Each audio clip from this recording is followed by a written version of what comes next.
Welcome সবাইকে classmate 24 YouTube চ্যানেলে। আজকের ক্লাসে আমরা আলোচনা করব মায়া অ্যাঞ্জেলোর লেখা ক্লাস 11-এর সেমিস্টার 2 এর ইংলিশ সিলেবাসের অন্তর্গত স্টিল আই রাইজ নামক যে পোমটি, সেটা থেকে গুরুত্বপূর্ণ সমস্ত 2 মার্ক বেসড এসএকিউজ নিয়ে।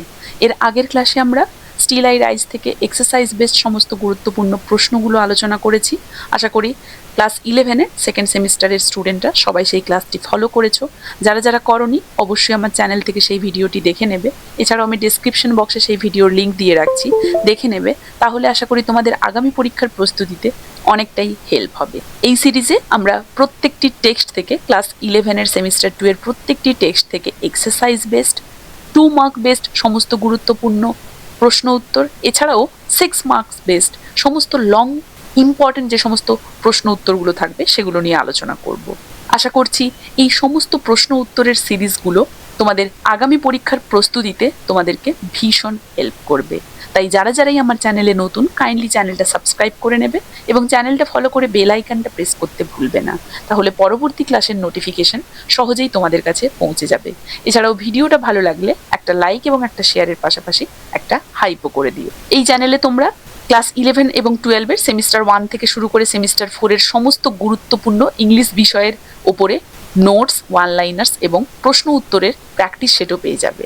তাই যারা যারা ইচ্ছুক এই সমস্ত নোটস, পিডিএফ, প্র্যাকটিস সেট এবং ওয়ান লাইনার্স পেতে হলে সরাসরি আমাদের এই হোয়াটসঅ্যাপ নাম্বারে কন্ট্যাক্ট করতে পারো। হোয়াটসঅ্যাপ নাম্বারটি আমি ডেসক্রিপশন বক্সে উল্লেখ করে দিচ্ছি। আশা করছি তোমাদের আগামী পরীক্ষার কথা মাথায় রেখে 11 এবং 12-এর স্টুডেন্টদের জন্য বানানো ইংলিশ বিষয়ের এই সমস্ত গুরুত্বপূর্ণ নোটসগুলি আগামী পরীক্ষাতে তোমাদের ক্ষেত্রে ভীষণই হেল্পফুল হবে। প্রশ্ন উত্তরের পাশাপাশি আমাদের এই চ্যানেলে তোমরা প্রত্যেকটি টেক্সটের লাইন বাই লাইন সুন্দর বাংলায় ব্যাখ্যা সহ ক্লাসেস পেয়ে যাবে। প্রত্যেকটি ক্লাস আমি সেমিস্টার ওয়াইজ একটা করে সিঙ্গেল প্লেলিস্টে দিয়ে রাখছি। আশা করি সেখান থেকে তোমাদের আগামী পরীক্ষার প্রস্তুতিতে খুবই হেল্প হবে। এছাড়াও ইংলিশ রিলেটেড যে কোনো ধরনের কোয়ারি থাকলে বা আমাদের আপকামিং ক্লাসগুলো সম্পর্কে অবগত হতে হলে তোমরা সরাসরি আমাদের টেলিগ্রাম গ্রুপ ও হোয়াটসঅ্যাপ চ্যানেলটিও ফলো করে নেবে। টেলিগ্রাম গ্রুপের লিঙ্ক এবং হোয়াটসঅ্যাপ চ্যানেলের লিঙ্কও আমি এই ভিডিওর ডেসক্রিপশন বক্সে উল্লেখ করে দিচ্ছি। তো ফিরে আসছি আজকের আলোচনাতে আমরা সমস্ত গুরুত্বপূর্ণ এসএকিউগুলো নিয়ে, যেটা 2 নাম্বারের প্রত্যেকটা প্রশ্ন, সেই সমস্ত প্রশ্নগুলো নিয়ে আলোচনা করব। আশা করছি প্রত্যেকের ক্ষেত্রে এই ক্লাসগুলো খুবই গুরুত্বপূর্ণ হবে, তাই সবাই প্রথম থেকে শেষ পর্যন্ত অবশ্যই ভালোভাবে ফলো করবে। ফার্স্ট কোয়েশ্চেন দেখো, what is the central theme of still I rise? এই কবিতার কেন্দ্রীয় বিষয়বস্তু, এই কবিতার মূল বিষয়বস্তু কি ছিল না অত্যাচার এবং বৈষম্যের বিরুদ্ধে অদম্য প্রতিরোধ। কবি দেখিয়েছিলেন যে কিভাবে কালো মানুষ, বিশেষ করে কালো নারীরা সব অপমান সত্ত্বেও আত্মসম্মান নিয়ে উঠে দাঁড়ায়, তাই না? The central theme of the poem is resilience against oppression. তাহলে অত্যাচারের বিরুদ্ধে বা বৈষম্যের বিরুদ্ধে অদম্য প্রতিরোধ। Maya Angelou celebrates the courage and self-respect of black people, especially black women, who continue to rise above racism, sexism and historical injustice. তাহলে যেখানে কালো নারীরা, তাই না, কালো মানুষেরা, বিশেষ করে কালো নারীরা সমস্ত অপমান সত্ত্বেও আত্মসম্মান নিয়ে উঠে দাঁড়ায়, সেই দিকটাই তিনি এই কবিতাতে দেখিয়েছেন। আশা করি বোঝা গেছে। নেক্সট দেখো, what does the title still I rise signify? এই যে টাইটেলটা, এটার তাৎপর্য দেখো। The title signifies the speaker's unbreakable spirit. কবির সেই অটুট মনোবলের পরিচয় দেয় এই যে টাইটেলটা। Despite repeated attempts to humiliate and suppress her, she rises again and again with dignity, confidence and pride. তাহলে সমাজ যতবারই তাকে দমন করতে চেয়েছে ততবারই তার সেই দৃঢ় মনোভাব তাকে আরো দৃঢ়ভাবে উঠে দাঁড়াতে সাহস জুগিয়েছে, যেটা তার আত্মবিশ্বাসের প্রতীক। সেটাই হচ্ছে এই টাইটেলের দ্বারা প্রকাশিত, মানে টাইটেলটা সেটারই তাৎপর্য বহন করে। বোঝা গেছে? Next, who is the poem? Who is the speaker in the poem? The speaker is Maya Angelou herself, but she also represents the collective voice of oppressed black people, particularly black women, asserting their identity and strength. তাহলে এই যে কবিতাতে বক্তা হলেন কবি মায়া Angelo নিজে। তিনি প্রতীকীভাবে, মানে symbolically, সমস্ত নিপীড়িত কালো মানুষ বা কালো নারীদের কণ্ঠস্বর হয়ে উঠেছেন এই কবিতাতে। নেক্সট কোয়েশ্চেন দেখো, who is addressed as you in the poem? এই কোয়েশ্চেনটা আমরা এক্সারসাইজেও পেয়েছিলাম। তাহলে এই কবিতাতে ইউ বলতে কাকে বোঝানো হয়েছে? You refers to the oppressive forces of society, resist individuals, patriarchal structures and those who historically exploited and silenced black people. তাহলে ইউ নির্দেশ করেছে এই কবিতাতে কাদেরকে, না সেই বর্ণবাদী এবং পুরুষতান্ত্রিক সমাজকে, যারা ইতিহাস জুড়ে কালো মানুষদের শোষণ এবং অপমান করেছে। ইউ বলতে কবি নিজেকে প্রথমে বুঝিয়েছেন এবং নিজের দ্বারা সেই সমস্ত মানুষদেরকে ইন্ডিকেট করেছেন। নেক্সট দেখো, explain the line like dust I will rise. এই লাইনটা এক্সপ্লেইন করতে বলা হয়েছে। দিস লাইন সাজেস্ট, এই লাইনটা দেখিয়েছে বা অর্থ বহন করছে that the speaker is impossible to suppress, যে এই যে বক্তা তাকে কিন্তু দমন করা একদমই অসম্ভব। Just as dust always rise no matter how often it is press down, the speaker will always rise above oppression. ঠিক যেমনভাবে ধুলোকে চাপা দেওয়া যায় না, ধুলো চাপা পড়লেও আবার উঠে আসে, তেমনই বক্তাও কিন্তু উঠে দাঁড়াবে। বোঝা গেছে? নেক্সট দেখো, how does the poem reflect racial discrimination? The poem reflects to slavery, historical suffering and racial humiliation, showing how black people were denied dignity yet continued to survive and resist. কবিতাটি দাসত্ব এবং অতীতের নিপীড়ন উল্লেখ করছে এবং এটা উল্লেখ করে কালো মানুষের প্রতি সমাজের সেই বৈষম্যমূলক আচরণকে কিন্তু তুলে ধরছে, আমরা দেখতে পাচ্ছি। Describe the tone of the poem. The tone of the poem is bold, দৃঢ়, defiant and triumphant.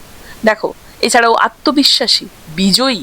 The speaker speaks with confidence, আত্মবিশ্বাসের সাথে এই কবিতার বক্তা কথা বলছেন। and refuses to feel ashamed of her identity, তার ব্যক্তিত্ব সম্পর্কে লজ্জিত হওয়াটা তিনি একদমই প্রত্যাখ্যান করেছেন। তিনি যেভাবে সেভাবেই তিনি দেখাচ্ছেন আত্মবিশ্বাসী হয়ে। নেক্সট দেখো, what is the significance of repetition in the poem? The repetition of the phrase I rise reinforces the poem's message of hope, resistance and victory over oppression. এই কবিতাতে যে আই রাইজ কথাটি বারবার করে রিপিট করা হয়েছে, এটার দ্বারা বক্তার প্রতিরোধ এবং আশাবাদের বার্তাকে আরো শক্তিশালী করছেন এই রিপিটেশন দ্বারা। Explain the oil imagery used in the poem. The oil imagery symbolizes the speaker's inner richness, self-worth, challenging the stereotype that black people are weak or inferior. তাহলে দেখো, এক্ষেত্রে আমরা এই যে ইমেজারিটা, অয়েল ইমেজারিটা, এটার দ্বারা বক্তার সেই অন্তর্নিহিত শক্তি, আত্মসম্মান এবং সমৃদ্ধি তার পরিচয় পাচ্ছি। তাহলে এই যে অয়েল ইমেজারি, এটা বক্তার অন্তর্নিহিত শক্তি, আত্মসম্মান এবং সমৃদ্ধির প্রতীক বলতে পারি। বোঝা গেছে? Next, how is womanhood portrayed in still I rise? এই কবিতাতে নারী সত্তা কিভাবে উপস্থাপিত হয়েছে?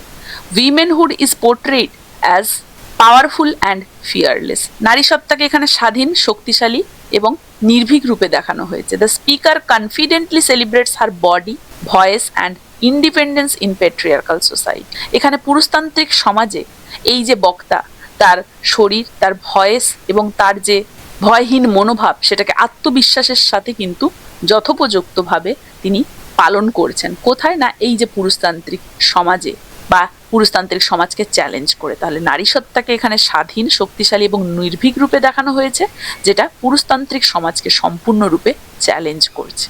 নেক্সট দেখো, what historical references are used in the poem? Angelo refers to slavery, ancestral pain, hearts and SAQs, reminding leaders of the cruel past endured by black people.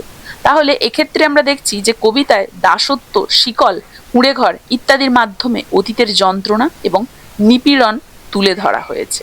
তাহলে এই যে শিকল, দাসত্ব, কুঁড়েঘর, এগুলোই ঐতিহাসিক ইঙ্গিত দিচ্ছে এই কবিতাতে, সেটাই আমরা বুঝতে পারছি, কারণ এর মাধ্যমে অতীতের যন্ত্রণা এবং নিপীড়ন তুলে ধরা হয়েছে। নেক্সট দেখো, how is identity present in the poem? ব্যক্তিত্ব কিভাবে এই কবিতায় উঠে এসেছে? Identity is presented as self defined and unbreakable. তাহলে এখানে ব্যক্তিত্ব আত্মনির্ভর, আত্মনির্ধারিত এবং অটল হিসেবে দেখানো হয়েছে ব্যক্তিত্বকে। The speaker refuses to accept the identity imposed by society and asserts her own worth. এখানে সেই পরিচয়কে আত্মনির্ভর এবং অটল হিসেবে দেখানো হয়েছে, যেটা সমাজ চাপিয়ে দিতে পারে না। কারণ স্পিকার রিফিউজেস টু অ্যাকসেপ্ট, সেই ধরনের চাপানোকে স্পিকার কিন্তু এখানে প্রত্যাখ্যান করেছে। The identity imposed by society, সমাজের চাপিয়ে দেওয়া সেই আইডেন্টিটি বা ব্যক্তিত্বকে। And assert her own worth, এবং নিজের যে মূল্য সেটাকে সে জোর দিচ্ছে। সমাজের চাপিয়ে দেওয়া ব্যক্তিত্বকে সে প্রত্যাখ্যান করছে, মানে সে দুর্বল নয়, সে নারী সুলভ নয়, সে এই পুরুষতান্ত্রিক সমাজের প্রতি চ্যালেঞ্জ, সে বারবার উঠে দাঁড়াবে, সমস্ত বৈষম্য, শ্রেণীভেদ, সমস্ত লিঙ্গভেদ, এই সমস্ত কিছু অতিক্রম করে তার অদম্য অপ্রতিরোধ্য আত্মসংযম আত্মশক্তি নিয়ে সে উঠে দাঁড়াবে। এভাবেই তার ব্যক্তিত্ব এখানে প্রেজেন্ট করা হয়েছে। What do the sun and moon images suggest? These images suggest that the speaker's rise is natural, certain and inevitable, just like the movement of celestial bodies. এই যে ইমেজারিগুলো, এগুলো বক্তার উত্থানকে প্রাকৃতিক এবং বাস্তবিক এবং অবশ্যম্ভাবী করে তুলছে, ঠিক সেই স্বর্গীয় সত্তাগুলোর মুভমেন্টের মতো। How does the poem challenges stereotypes? The poem rejects stereotypes of black people as weak or submissive and replaces them with images of confidence, pride and power. কবিতাটা কালো মানুষদের দুর্বল ভাবার ধারণা ভেঙে আত্মবিশ্বাস এবং শক্তির একটা ছবিকে তুলে ধরে। এভাবেই কিন্তু প্রচলিত ধারণাকে চ্যালেঞ্জ করছে এই কবিতাটা বা এই পোমটা। Explain the line you may kill me with your hatefulness. এই লাইনটার ব্যাখ্যা করতে বলা হয়েছে। The line highlights the emotional and psychological cruelty faced by the speaker. এই লাইনটার দ্বারা আমরা বুঝতে পারছি যে বক্তা কিভাবে আবেগগতভাবে এবং মনস্তাত্ত্বিকভাবে সেই নিষ্ঠুরতার সম্মুখীন হয়েছিলেন। Yet she remain strong and undefeated, তবুও কিন্তু তিনি শক্ত সমর্থ এবং অপরাজেয় ছিলেন সেই সিচুয়েশনে। সেটাই আমরা এই লাইনটা দ্বারা বুঝতে পারছি। What message does the poem give to the oppressed? The poem encourages the oppressed to resist injustice, believe in themselves and rise with dignity despite suffering. তাহলে দেখো, এই কবিতা নিপীড়িত মানুষদের নিজেদের মর্যাদা রক্ষা করে মাথা উঁচু করে দাঁড়াতে অনুপ্রাণিত করে। How is nature imagery used in the poem?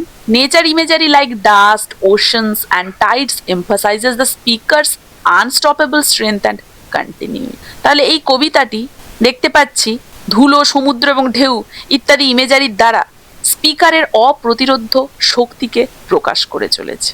বোঝা গেছে? Next, why is still I rise considered inspirational? কেন এটাকে অনুপ্রেরণামূলক বলা হয়? The poem inspires readers to overcome fear, shame and oppression and assert their identity proudly. কারণ এই কবিতাটা যে কোনো পাঠককে ভয়, অপমান এবং দমনের বা দমনমূলক সব কিছু থেকে ওভারকাম করতে অনুপ্রেরণা যোগায় এবং নিজের ব্যক্তিত্বকে জোর দেওয়া শেখায় গর্বিতভাবে, তাই না? পাঠককে ভয় অপমানের ঊর্ধ্বে উঠে আত্মপরিচয় প্রতিষ্ঠা করতে এটা সাহস যোগায়, তাই এটাকে অনুপ্রেরণামূলক কবিতা বলা হচ্ছে। What poetic device is used in the phrase I rise? It is an example of repetition or refrain use to emphasis the resilience and determination. এটা হচ্ছে কি? রিপিটেশন, পুনরুক্তি, এবং রিফ্রেইন মানে অলঙ্কারের উদাহরণ। রিপিটেশন এবং রিফ্রেইন ইউজ করা হয়েছে এই ফ্রেজটার দ্বারা। এই দুই ধরনের অলঙ্কার ইউজ করা হয়েছে, কারণ এটা রেজিলিয়েন্স এবং ডিটারমিনেশন মানে স্থিতিস্থাপকতা, মানে সেই সহনশীলতা, প্রতিকূলতা কাটিয়ে ঘুরে দাঁড়ানোর সেই ক্ষমতা, এবং ডিটারমিনেশন দৃঢ় প্রতিজ্ঞতা, এই দুটো জিনিসের উপরে জোর দিয়েছে। বোঝা গেছে? Next, why is the poem relevant in the modern world? The poem remains relevant as uses of racism, gender inequality and social injustice still exist today. দেখো, আজও এই যে বর্ণবাদ, লিঙ্গ বৈষম্য এবং সামাজিক এই যে অন্যায়, এগুলো তো সমাজে বিদ্যমান। তাই এই কবিতাটি এখনো কিন্তু সমানভাবে প্রাসঙ্গিক। যদিও এটা কবি বহুদিন আগে লিখেছিলেন, বর্তমান সমাজেও এই যে জেন্ডার ইনইকুয়ালিটি দেখা যায়, রেসিজম দেখা যায়, বর্ণবাদ, বর্ণভেদে মানুষকে আলাদাভাবে ট্রিট করা হয়, লিঙ্গভেদে নারী পুরুষকে আলাদাভাবে ট্রিট করা হয়, তাহলে সামাজিক অন্যায়ও রয়েছে, সোশ্যাল ইনজাস্টিস তো ভরপুর রয়েছে আজকের সমাজে। তাহলে আজকের প্রেক্ষাপটে দাঁড়িয়েও কবিতাটা সমানভাবেই তাহলে প্রাসঙ্গিক। শুধুই যে কবির সময়ে তিনি এক্সপিরিয়েন্স করেছিলেন বলে লিখেছিলেন তা নয়, আজকের সমাজেও তো এগুলো দেখা যায়। তাহলে এই সমাজেও কিন্তু আজকের দিনে দাঁড়িয়েও এই কবিতাটা সমানভাবে রিলেভেন্ট বা প্রাসঙ্গিক, সেটা আমরা বুঝতে পারছি। বোঝা গেছে? তো এই ছিল মায়া অ্যাঞ্জেলোর লেখা স্টিল আই রাইজ পোমটি থেকে গুরুত্বপূর্ণ সমস্ত 2 মার্ক বেসড SAQs। আশা করি এই সমস্ত প্রশ্নগুলো সবাই বুঝতে পেরেছো, কারো কোথাও অসুবিধে নেই। কার কেমন লাগলো জানাবে, ভালো লাগলে একটা লাইক এবং শেয়ার করে দেবে, এবং চ্যানেলটা ফলো করে বেল আইকনটা প্রেস করতে ভুলবে না। এই ক্লাসটা তাহলে এখানেই শেষ করছি। দেখা হচ্ছে স্টিল আই রাইজ পোমটি থেকে গুরুত্বপূর্ণ সমস্ত লং কোয়েশ্চেন আনসার্স ডিসকাশন।